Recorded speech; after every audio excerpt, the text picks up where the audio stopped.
পনির টিক্কা হচ্ছে সন্ধ্যাবেলা, তো করে নিচ্ছি। কার্তিকের মধ্যে দিয়ে দিচ্ছি পনির, ক্যাপসিকাম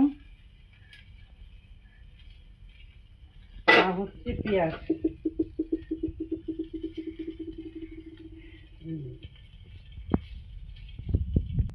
এবার গ্যাস মানে যেহেতু স্টিকটা বড়, তা ছোট ছোট হাতে গ্যাসে সেকা লাগবে বলে ছোট ছোট করে অল্প অল্প অল্পটুকু জায়গার মধ্যে নিয়ে পনিরটাকে সেঁকে নিচ্ছি আমি।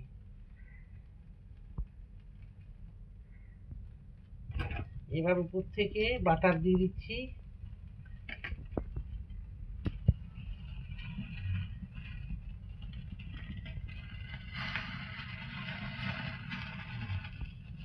এটা কিন্তু একটা হয়ে গেছে, এই একটা কিন্তু হয়ে গেছে একটা থেকে।